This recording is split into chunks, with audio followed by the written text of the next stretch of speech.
Hello, the first thing is to solder one pin perfectly. Take your time, grab the parts well and do it carefully.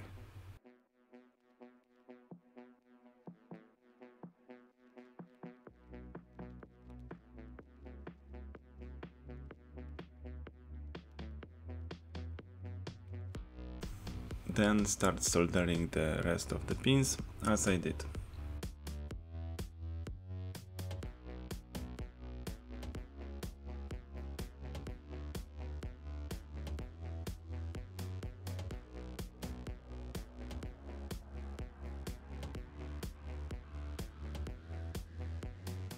And the second example.